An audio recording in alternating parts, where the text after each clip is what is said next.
Despite our shared culture, traditions, and history as Arab Christians and Muslims, the Western world managed to portray us as two polarized groups, constantly at odds with each other.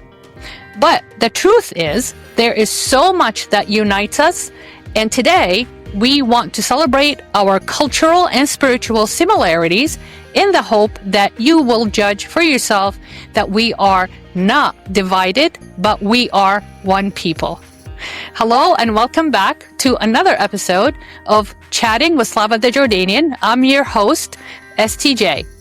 And today's panel, your favorite panel, my one and only JD Yusef and Dr. Ihab Abdurrahim, in order for us to share with you our experiences and what we were taught as children and how we see the Arab world as adults, of course, after life, many experiences and exploration too.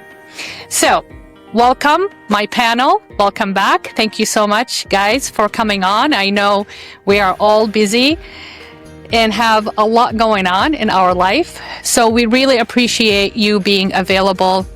This topic, it's been on my mind for a long time, actually since I left my home world, the Middle East, and embarked on the Western world to seek higher education. And of course, as you go through life, you're trying to focus on the goal and you're trying to focus on achieving your dream, you kind of get lost with the whole process of adaptability, simulation, acculturation, and also working really hard trying to be accepted by the Western world.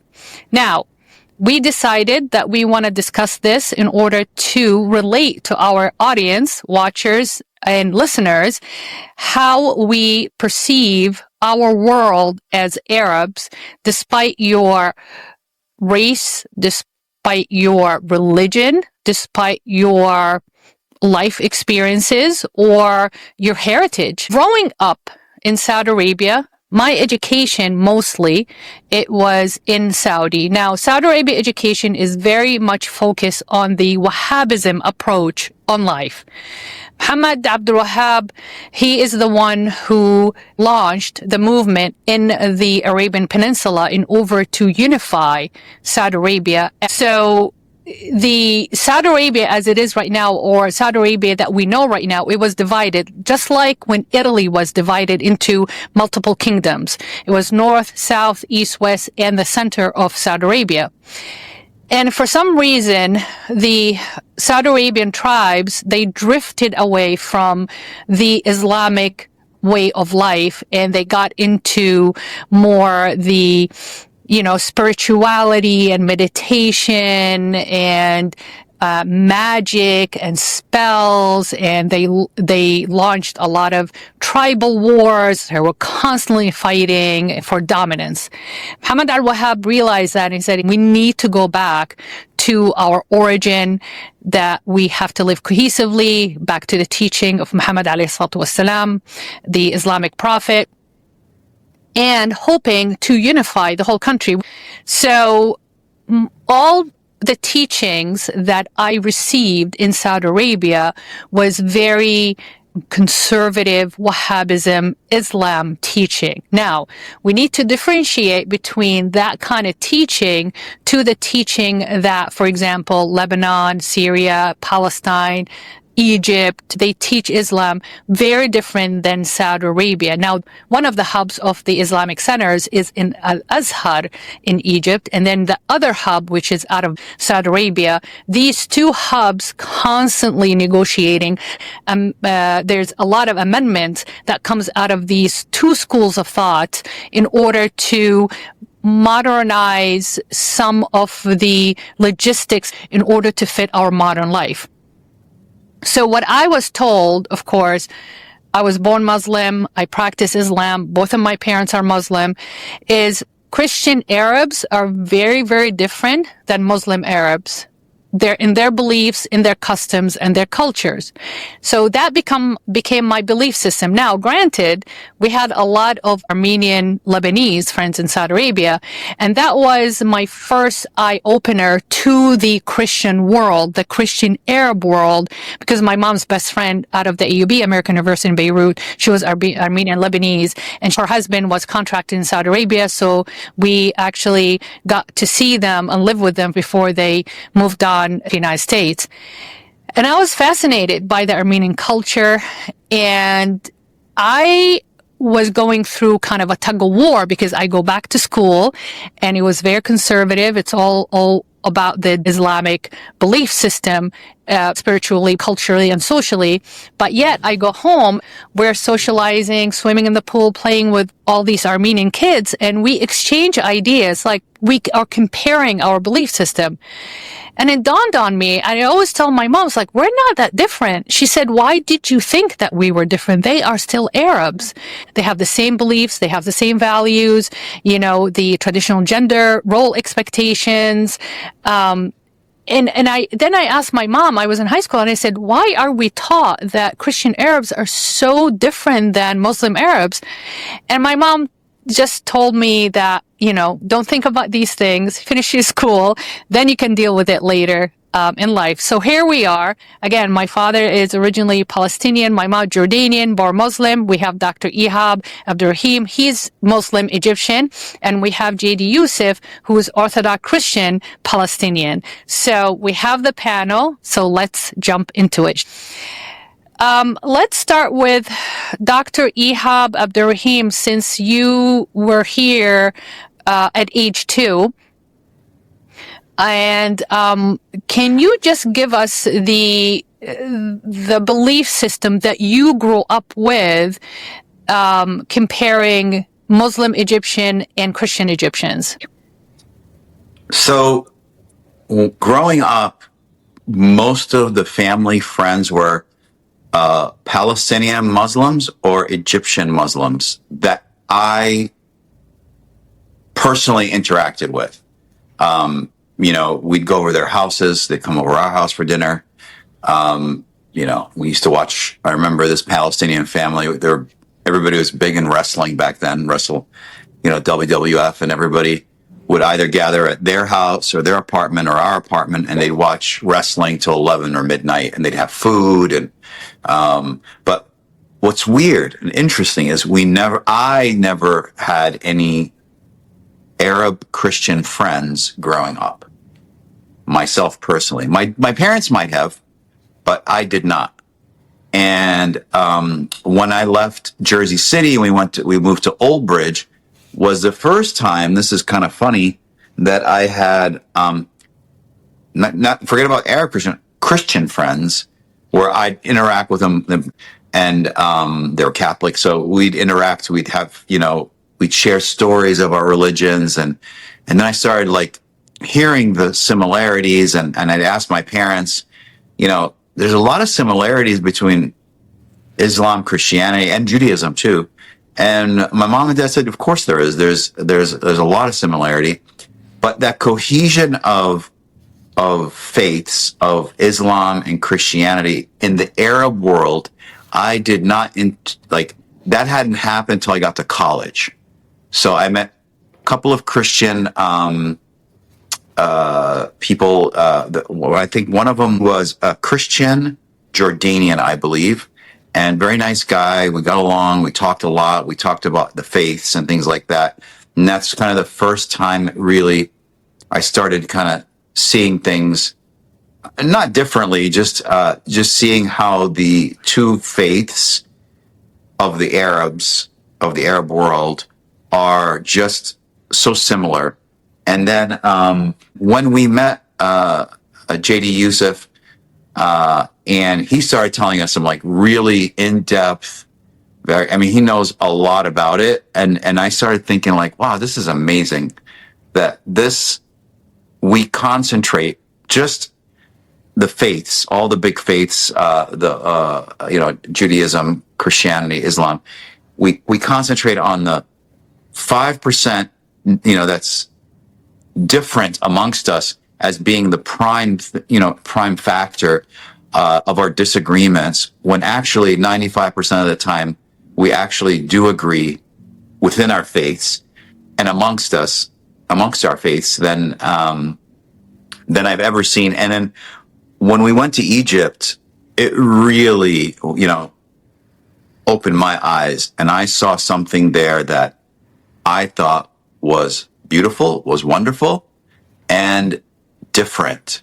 That the Christian and the Arab Muslim population were almost one united. Like, it was amazing, wild. And then hearing that I grew up, when I was born in an area which is a Christian Muslim in Cairo. There, it's called Shubra, and how they all interacted and cared about each other like family, and nobody looked at the religions. They were just Arabs. They were Egyptians, actually. So this is what I want people to kind of look at and say, hey, can we expand this? Can this actually expand it? And I think it's there, but again, we have a lot of this negativity going on around the world, and we've got to overcome it and really take ourselves to an enlightened level and next level to really kind of push back the darkness and bring out the light of the religions and the faiths. Dr. Ihab, that's a very good point. And to piggyback on kind of what you just said is people need to understand that in this time in the Middle East, religion was deeply political. Persecution often came not from theological differences, but imperial insecurity, right? Arab Christians served vital roles in both the Roman and Persian frontiers and shared more with their Muslim neighbors in culture and language than with their imperial overlords.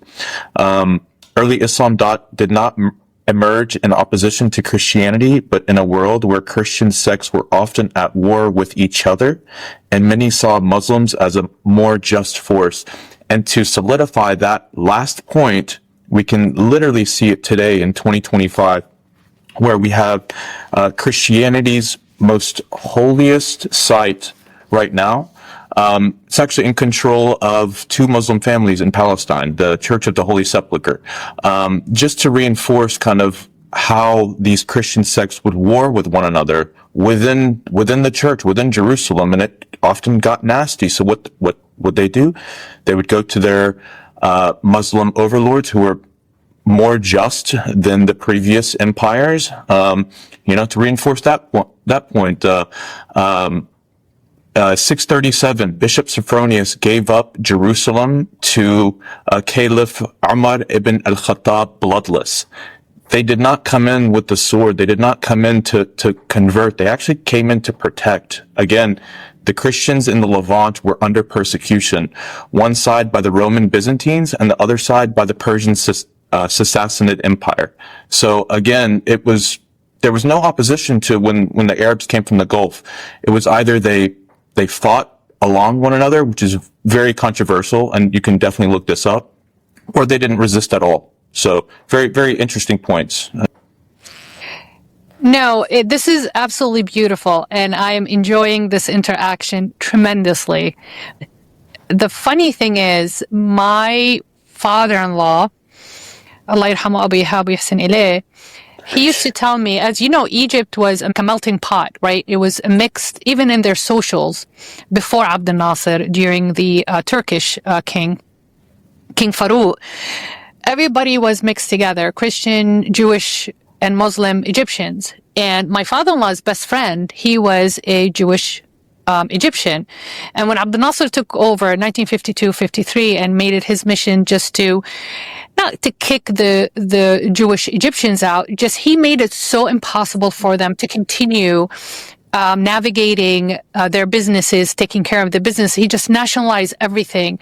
And I think it was his indirect way to make him give up and just leave the country. And my father-in-law used to tell me, it was heartbreaking, Slava, because he came to him and he said, listen, we're leaving, we're going to Canada, we're just taking as much as we can in our luggage, in our purses, and I can't take everything with me. So he took my father-in-law to his condo, which is absolutely beautiful, custom made marble floors, the chandeliers, the custom made handcrafted furniture.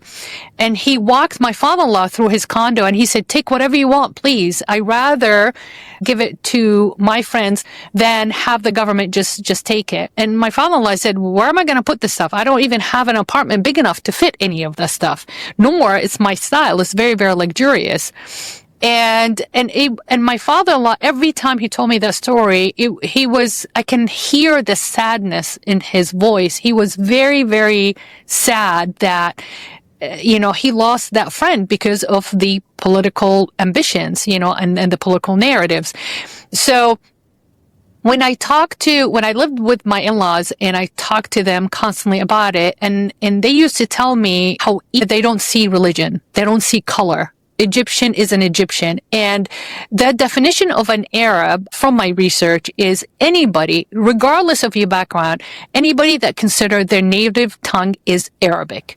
They are Arabs. And if you look into their customs or the code of conduct, their style of a personality style, it's very much Arab regardless. So Arabian comes first. So they play upon the Arabian characteristics and custom before they play upon their Nubian tradition or North African tradition or Levantine tradition or that even Turkish, what I'm saying, or even Eastern European countries, they consider themselves Muslim and they have adapted a lot of the Arabian customs. Even Armenian Christians, all their custom is Arabic customs. But yeah, the only difference is when we pray differently. That's it. Now, that said, when I went to Egypt, I went to the first mosque that I prayed in is the Masjid Amr ibn al-As Mosque. Amr ibn al-As Mosque, within the same street, you cross the street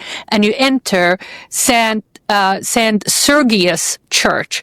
The St. Sergius Church is the church where the Virgin Mary, Sittina Maryam, and Sayyidina Isa alayhi salam, when he was 3 months old, they escaped, right, from Jerusalem and they came to Egypt, and they lived in that site that eventually got built into the St. Sergius Church. They lived there for about 3 months. Then they traveled Upper Egypt, which is Luxor, Aswan. Then they went back to Jerusalem when they felt it's a lot safer for the Prophet Jesus to actually grow up in Jerusalem.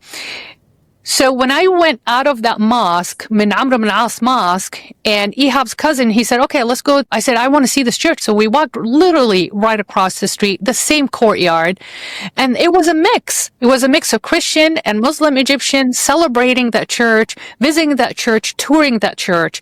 And when they heard that we were visiting from the United States, they were so happy and so proud to take us around. And remember, Ihab, the guy, he gave us so much free stuff just to welcome us to Egypt. And they were talking to Ihab's relatives, which were Muslim, and then they're Christian. But again, most of Ihab's family that lived in Cairo, they grew up in Shubra, Egypt, or Shubra, Cairo. The stores are Christians. Even the pictures, the symbols, crosses everywhere, Jesus pictures everywhere. When Ihab's aunt passed away, the men that insisted to carry her from her deathbed to the cemetery to be buried were her long-time Orthodox Christian Egyptian neighbors. Wow. All the men that carried her, other than her husband and her son, they were all her neighbors that her daughters grew up with. So that was an eye-opener because, again, I grew up in Saudi Arabia. There's no Christians in Saudi unless you're working there. And the only Jewish friend that my dad has, he was Iraqi, Yehudi, and he lived in Vienna. That's why my dad took us to Vienna a lot, to Austria, because to go visit his Iraqi Jewish friend, he owned an antique store in Vienna, and we used to go visit him. He was absolutely wonderful. And my dad never told me that he was Jewish Iraqi. And then after a couple of times, I said, Dad, how did you meet this guy? You were in Egypt and Jordan. How did you meet him? You never been to Austria before. He met him in Egypt. And they stayed in touch. After they graduated, he ended up fleeing Egypt, and my dad went to Saudi, but they stayed in touch somehow. He's into literature and writing and history and all this, so they had a lot in common. And he was just wonderful. I met his wife, his kids. We used to run around in the antique store, and I couldn't understand what he was saying because his accent was very, very heavy, especially being in Austria. It was like tainted with a little bit of German. And I said, Dad, he's so nice. He said, what do you expect? Of course he's nice. He's an Arab. And that stuck with me. It really resonated with me. Yeah, he's an Arab. He's from Iraq. So what if he is Jewish?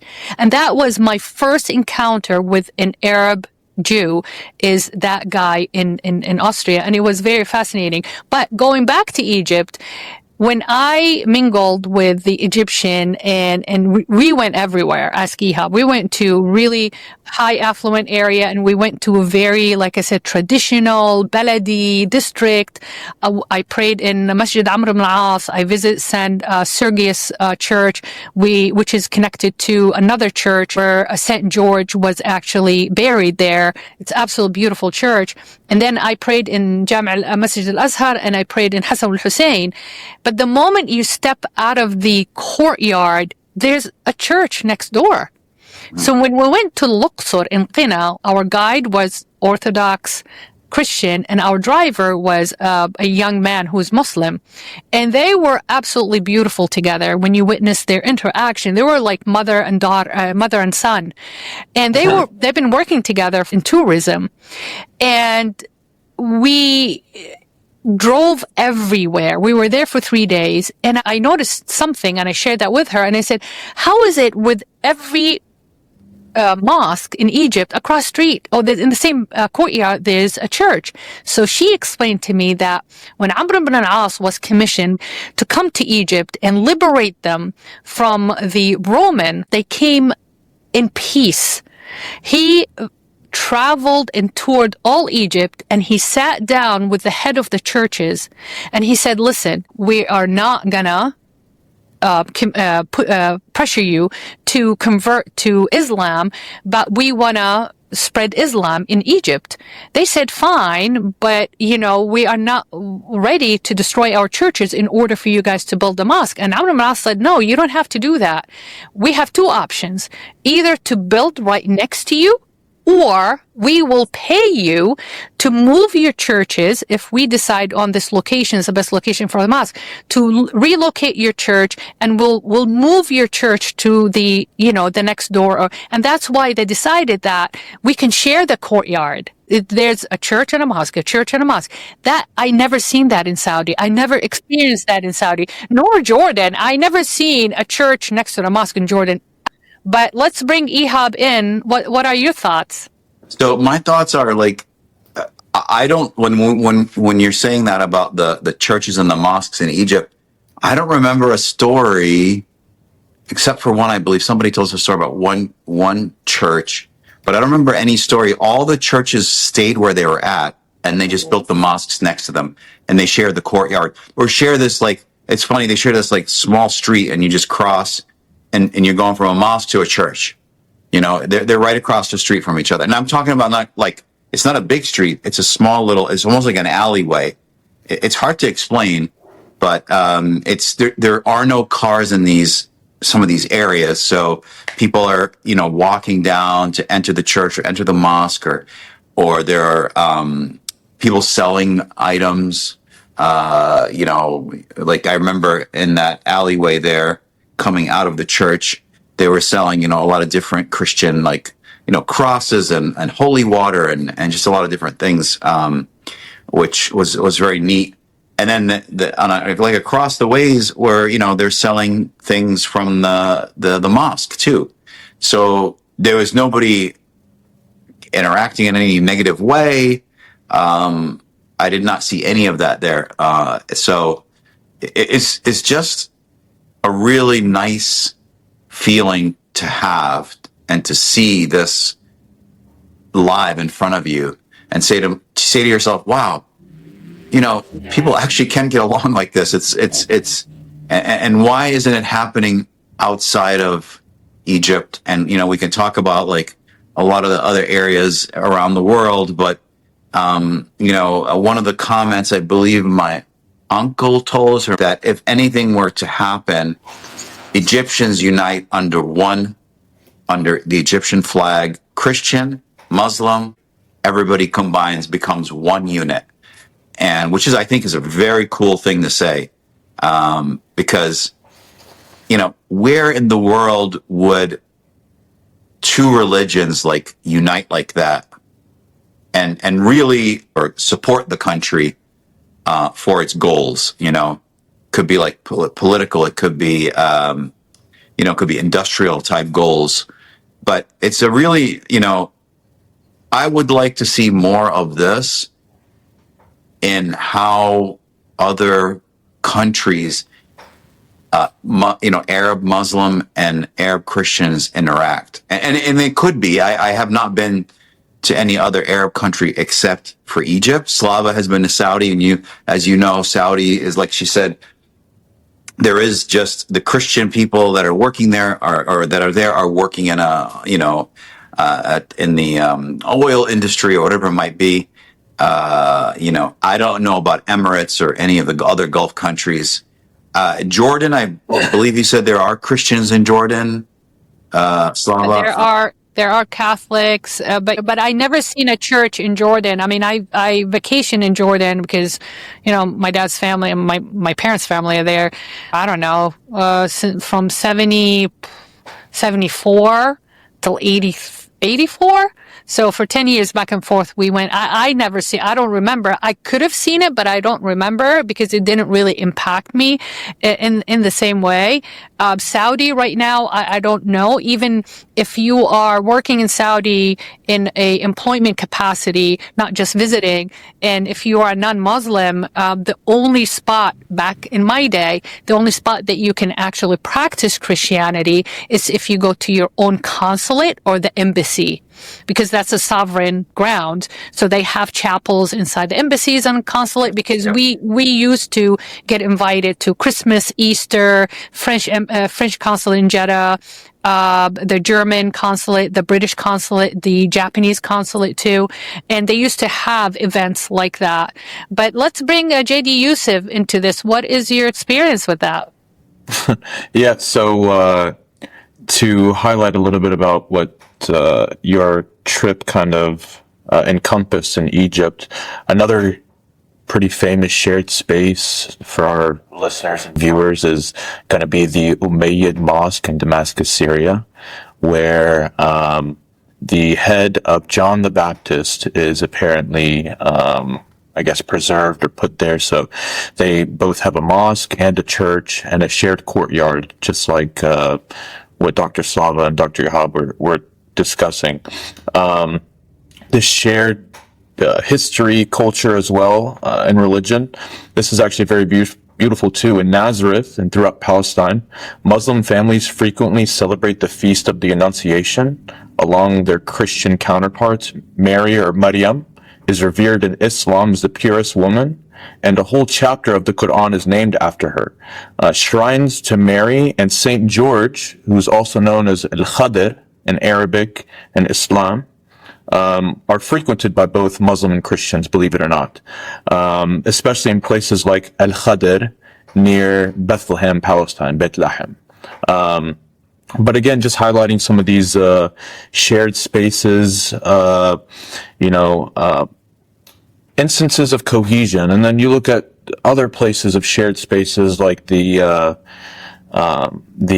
tomb of the prophet Joseph, Nabi Yusuf, huge flashpoint today in Nablus. And that's also shared between Muslim and our Jewish counterparts.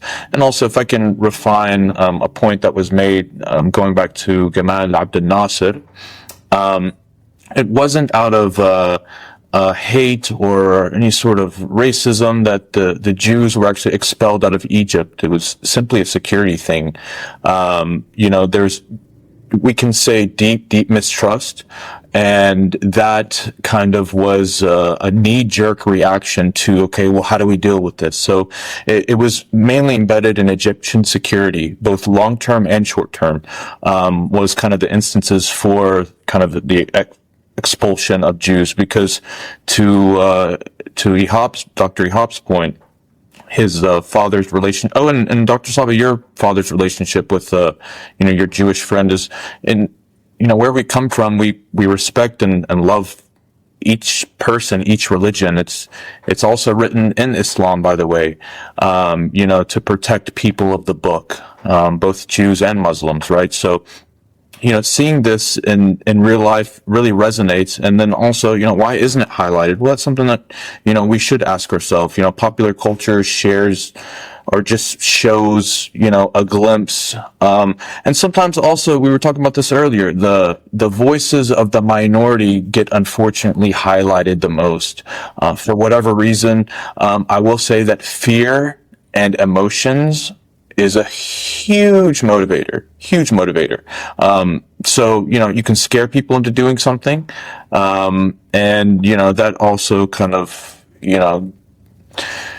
creates an agenda for something greater, right? And for the sake of laying down the fundamental principle of being a Muslim for our audience, just in case you guys don't know, to be recognized as a true Muslim, you have to submit to the fact that Christianity and Judaism are the two other divine religion that we have to recognize. So those are the three holy book holders, right? Religion, Judaism, Christianity, and Islam. We are required to believe in all the prophets, من النبي سيدنا إبراهيم all the way down, of course, سيدنا محمد عليه الصلاة والسلام, بس سيدنا موسى and سيدنا Isa. Those are the two prime prophets that paved the way and made it happen and made it a reason for God to grant Sayyidina Muhammad ﷺ the mission of prophecy to complete. So Sayyidina Musa completed Sayyidina Isa completed Sayyidina Musa, and Sayyidina Muhammad ﷺ had to complete. He was commissioned to complete Sayyidina Isa's prophecy and his mission, because unfortunately his life was cut short. So both Christianity and Islam, because we are here, we don't have, unfortunately, maybe next time we'll have a Jewish Arab that can speak for that, is believe in a higher power and place a huge importance on prayer and spiritual practices. Our holy books, the Bible and the Quran, and also including the Torah, may have different names to them, but they both share the same messages of love, compassion, and kindness towards others. And that's what, and these books are mentioned in the Quran, Torah wal Injil, the Torah and the Bible. Our cultural similarities, our cuisine, our music, our, societal values, they are very intertwined, and they reflect centuries of coexistence and shared experiences too, which is absolutely true. So an Arab is an Arab. It doesn't, regardless of the structured religion that you belong to, regardless of the way you cook your rice. An Arab is an Arab, regardless how you barbecue your meat. It doesn't really matter. An Arab is an Arab. At the end of the day, the fundamental principles of how we conduct ourselves is only one way. So I just wanted to build that up for our audience, that if me as a Muslim deny Sayyidina Musa or deny Torah, right, I cannot be a true Muslim. If I am, as a Muslim, deny Sayyidina Isa, Jesus, alayhi salam, or deny, right, the Bible, writings of the Bible, I'm not considered a true Muslim, right? So we expect that from Judaism and Christianity too, to recognize Islam as a divine religion And it is a completion of Sayyidina Musa's work and Sayyidina Isa's mission. So I'm sure the majority of people don't even know that. But let us go back, just because I want to ask JD Yusef, since you were born in California as a Christian, 100% Palestinian, when was your first encounter of the understanding of what Islam is all about? And how was that experience? Yeah, that's a great question, Dr. Slava. So, growing up in California was I don't know, kind of a blessing in a way, because I actually got to see both communities interact, and both the Arab Christians and the Arab Muslims, kind of interact cohesively. We would do Eid parties, Ramadan, and then we would invite our Muslim neighbors to Christmas and Easter. My parents used to raise all the kids together. I mean, we were raised similarly. We were in the bathtub together. It doesn't matter. Kids are kids. Religion that's not so, at the end of the day, I think, it speaks to, where's your values? Where's your humanity? That needs to be paramount. And, and I have a couple quotes that I'd like to end this off later on, but I think that are going to be powerful. But, very, very stark difference when we moved to Alabama, because we came to a society that's a little more conservative, both in politics and in religion. And you did not see a mix of the Muslim or Christian communities at all.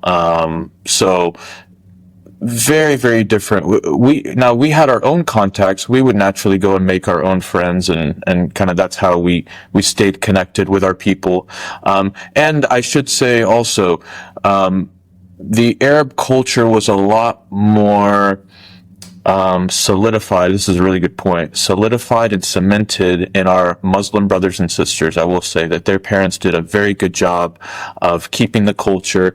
Here among the Arab Christians, there was almost an attempt to fit in, to not be different, to say, hey, I'm just like you because I don't want to raise any flags, or, so, you didn't get a whole lot of the culture among the Arab Christians, unfortunately. So, you wouldn't find a lot of people that actually spoke Arabic. That was a huge thing.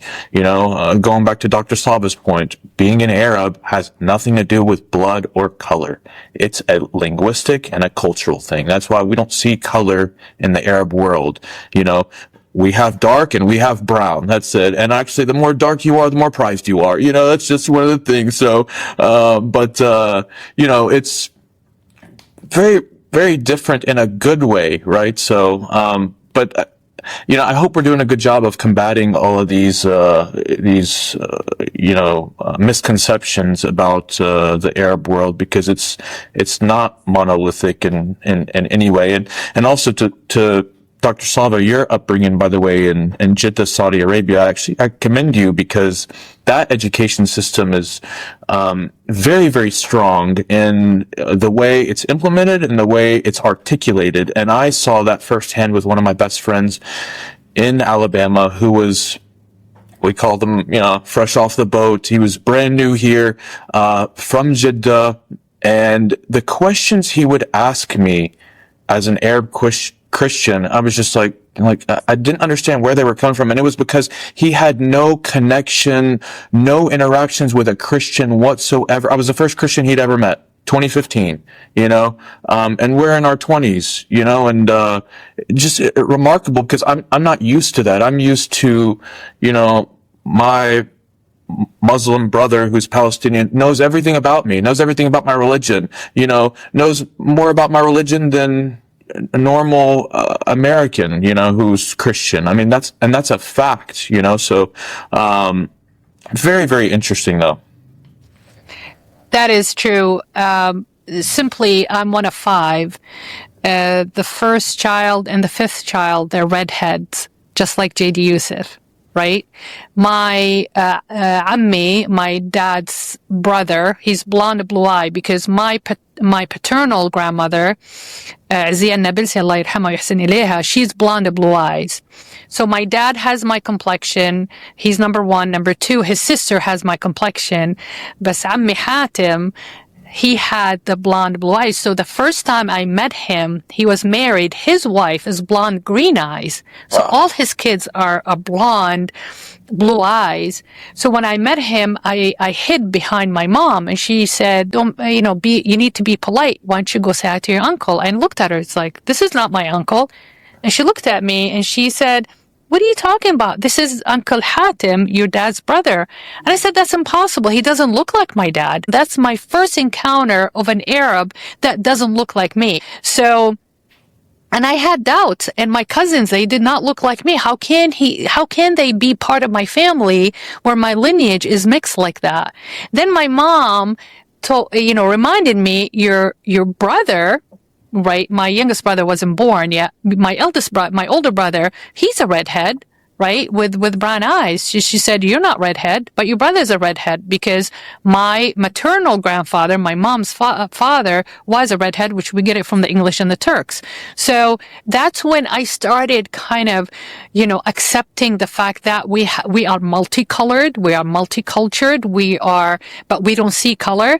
I have one of my mom's sister, she married, her husband is from the tribes of Jordan.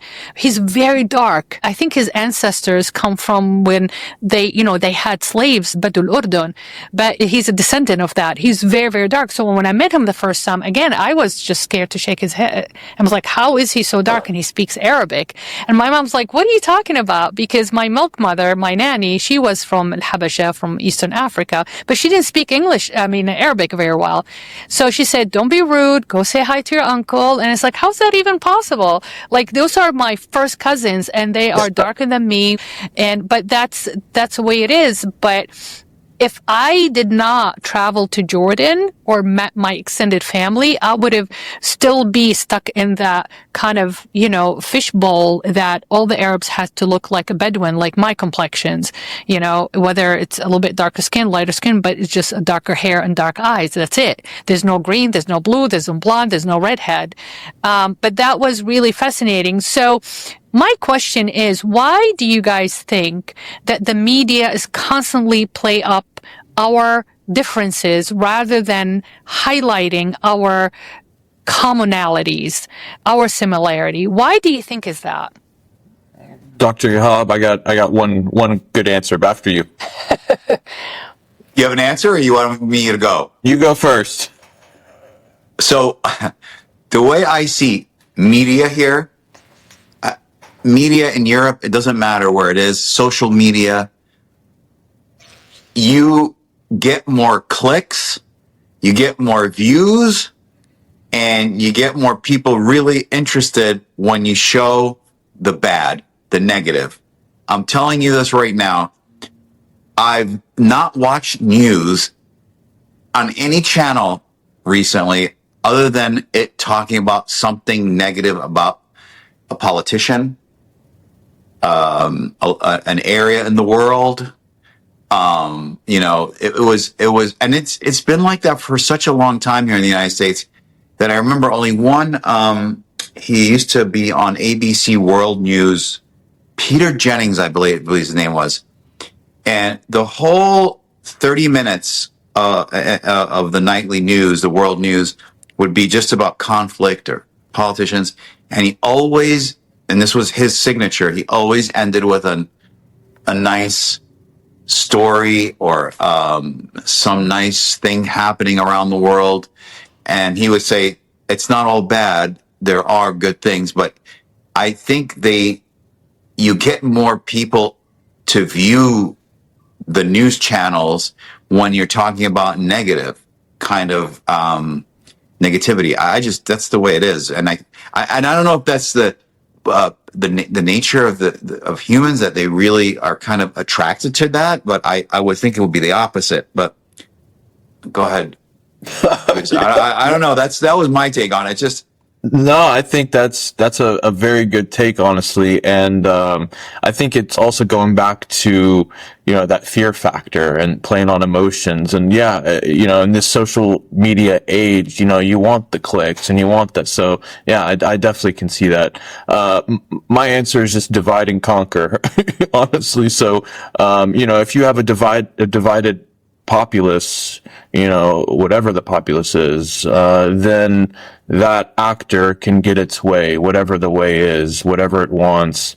So yeah, when you have a divided people, it's much easier to get in. And actually to that point, I know we're talking about, the nice things and among the religions.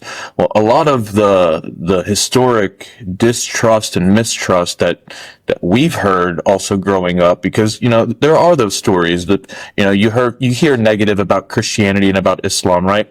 But the majority of it in Palestine, at least, stems from the onset of the occupations coming in to basically sow distrust among the Palestinians to come and occupy homes and land. So it's to say, hey, your Muslim neighbor actually doesn't like you or actually wants to, do something. So you had first time a force that was coming in that was literally trying to divide, and it was again to sow discord. They needed these two populations to kind of go at one another.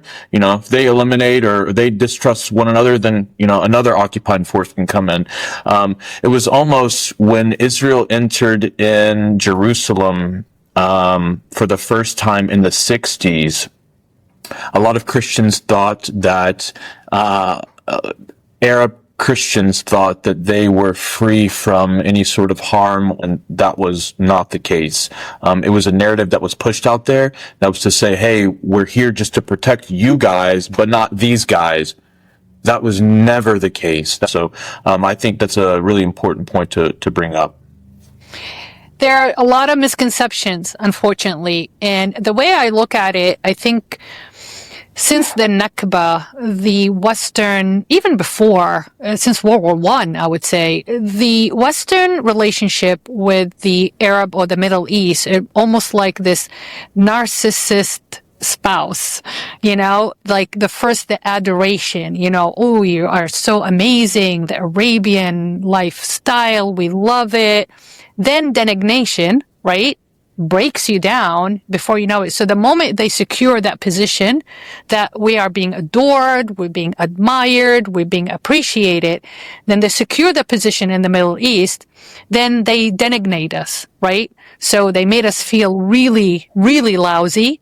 Then they discard of us. So that's the narcissistic approach of a narcissist in any relationship. And that's how I view, since the Great War until now, the relationship between the Western world or the influence of Western world in the Middle East. Like you said, it's divide and conquer. The more we are divided, we're not paying attention. We're not focused on the good. We're not focused on the unification. We're not focused on the commonalities. We're not focused on the similarities. We're focused on the differences. Now, to set the record straight, JD Yusef is the first and the only Christian Arab I ever met in the United States. Now, I met Christian Arabs, but mostly Armenians, like I said, in Lebanon when we used to visit, or Jordan, or in Saudi Arabia. And I've learned so much from him because I had no idea. I knew a little bit about Catholics, Arab Catholics, or Arab Armenian, but I had no idea about Orthodox Arabs. And it was very, very fascinating. And to be honest with you, he is more traditionalist as an Arab than even I am. Although he was born in California, he never been to the Middle East. Hopefully one day he will. I met again that Iraqi Jewish friend of my dad before I even met a American Christian, Palestinian, or Arab. So that's very fascinating. But what we took out of our journey or our visit to Egypt, and to a certain point, I had the same feeling when I was in Jordan a little bit, that we don't see color like we see color here in the United States. We don't see a religious background. We don't see ethnic background like we see here in the United States. It's almost like a Western taught way to how to perceive the world. When I went to Egypt, I'm like, hold on a second. I just went here and there and over there, and I didn't feel a difference. Right? And, waiters and waitresses that have like tattooed crosses. Some of them, they have Quran or Muhammad necklaces. The others will have like crosses, and they're mingling together. They live together. They're neighbors. And to relate to JD Yusef's point, in Jerusalem, my paternal grandmother, her bint Kharitha, she lived in Nablus. And her neighbor to the right of her is Christian Palestinian, and her neighbor to the left of her is Jewish Palestinian.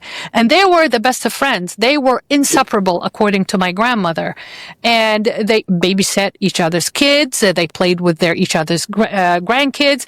They have tea time. They take turns for the holidays, and they celebrated each other's holidays. There's no difference. And that was my first almost exposure to the multi-religious relationship in Palestine, according to, or Nablus specifically, according to my paternal grandmother, which is fascinating, absolutely fascinating. And not until I went to Egypt and that got validated, confirmed, that at the end of the day, we're all Arabs. Like Ihab's uncle said, he said, listen, when the tough gets going, all Egyptians are united for one purpose, is to sustain and protect this country, Egypt. We are all Egyptian, regardless, which was very heartwarming, and it was absolutely beautiful thing. So we have reached the end of our hour. So let's go back to our panel. We'll start with Dr. Ihab Abdurrahim. What is your advice to our listeners as a Muslim Egyptian American? I would advise people to be open-minded with all religions. And I mean, it's tough now in this world we live in, where, this divide and conquer, like JD Yusef says, is happening. And when there's more commonality between us than differences, it amazes me that we look at the differences and pick it apart and make it our major majority thought patterns. And that's something I would hope would change.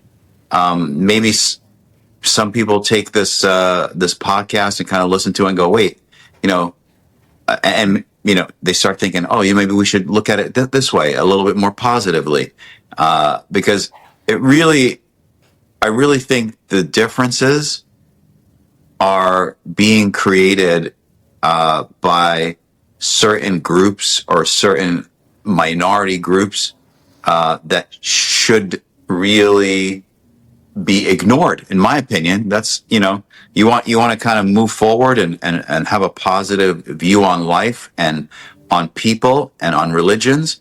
You have to let go of that negative thought pattern, and whoever's putting that negativity in your mind, ignore them and just move on. Is kind of my take on it. Very well said. Let's move to JD Yusef. Yes, Dr. Slava, I got a couple book recommendations, a couple quotes, and some closing thoughts. Closing thoughts is the memory of the Arab Christian tribes who ruled, resisted, suffered, and later coexisted within the early Islamic framework is a testament to a shared struggle and shared hope. They embody the potential for unity beyond doctrinal boundaries and remind us that the roots of Arab identity are neither exclusively Islamic nor exclusively Christian. They are shared and shall be respected. 2 book recommendations. Robert Hoyland, remember that name. He's amazing in this space. In God's Path, The Arab Conquest and the Creation of the Islamic Empire. Second book is Sidney Griffith, The Church in the Shadow of the Mosque. Beautiful book. Very, very beautiful. Hits every single topic that we actually spoke on today. Last quotes to end the podcast. Religion should unite hearts, not harden them. The crescent and the cross have more in common than we are told. We are all people of the book, walking different pages of the same story. And final, last but not least, in the Levant, the adhan and the church bells echo from the same mountains. That is beautiful. Beautiful. Thank you for that. As you guys know, this podcast is all about mastering an unlimited mindset by eliminating limited beliefs. And we have touched on this. If you want to master an unlimited mindset, do your own research. Get the knowledge, right? Knowing is growing. Do not listen to the highlights. Do not listen to the media. And media, like we said, have a specific agenda. They are selling information, and they only going to sell information that will sell well, regardless if it's good or bad, negative or positive, dividing or unifying. It doesn't really matter. But us as humanity, as human being, and just like I said in many episodes, a human is a person of earth. As long as we live on this earth, we are human.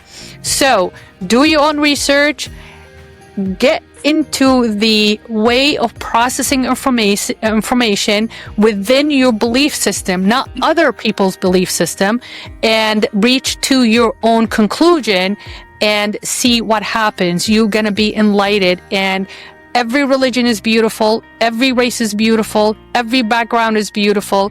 Humanity is beautiful. So thank you so much for listening. And thank you so much for watching. And thank you for our panel for coming on. I'm sure we're going to have more episodes to dig a little bit deeper into that. But as a reminder, these episodes are uploaded every single Wednesday on the Apple Podcasts and Spotify. And also they are available for you to watch on the Greenwood Dental Partners YouTube channel. So please like and share and hit the notification button so you don't miss any future episodes. And I hope I see you next time. This is Slava, the Jordanian.